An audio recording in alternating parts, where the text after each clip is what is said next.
Very intelligent at the way you strategically market around your just listed and your just sold. Explain to me what you do in that process there.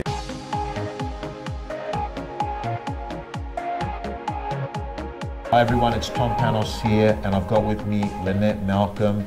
I think you're going to be really impressed over the next 20 minutes when you see that you can be young, you can be pretty new in real estate, and you can be on your way to writing $1 million a year. Lynette Malcolm works in the North Shore of Sydney. The office, Lynette? Chadwick Real Estate. Okay, so firstly, thanks for coming in today on a Friday afternoon. Thanks for having me. Lynette, just for our audience, just a little bit of a background. How long have you been in real estate? Sure, so I've been in real estate for 8 years. Yeah. I started with Chadwick Real Estate as the principal sales assistant way back then. Did 6 years with him, took a little bit of a break to have a little girl, and then came back and started on my own sales desk 2 years ago. Okay, so in total you've been in real estate 6 years as an assistant, some time off to have a baby, and you've come back now for 2 years. Yes. And what sort of GCI are you writing now? So first year on my own, and I was on my own without an assistant, I wrote 330. Yeah. The next financial year, so the one just finished, I actually got to 754. So doubled my business in 2 years. Okay, outstanding, 754,000. I want to talk to you. You mentioned a little bit about the fact you're really good at marketing, but you're also very intelligent at the way you strategically market around your just listed and your just sold.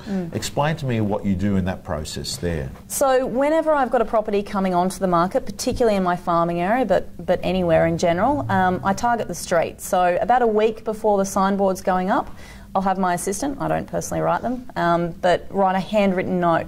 Basically just saying, hi, you'll notice that there's a property coming onto the market in the street. Please let me know if there's any, there might be a few extra cars around. I'll stay in touch with you basically. And then after the property is sold, in addition to the usual DL card, the sold DL card that often goes straight to the recycling, I then do another handwritten card just saying, look, you might have seen the property sold, owners are really happy, let me know if you want to know what it's sold for. And the amount of phone calls that I get off that handwritten card versus what a generic DL drop would be is incredible. I mean, I sold a property 2 weeks ago. There's only 10 houses in the street. I've already listed one of them. I've got another one in the street that I'll sign up, and I've got another appraisal. So off that one street of 10 properties, I've got another 3 opportunities. Okay, so how many of the handwritten notes do you do per property? So generally I like to try and cover the street. So on average, that was quite a small avenue, but around about 30 is kind of what I target doing. If I did any more, my assistant might, might resign. Okay, so for members only, we're going to have a sample of what one of those notes looks like, because as Lynette's saying, it's an incredible attraction tool to get calls coming in for listing opportunities.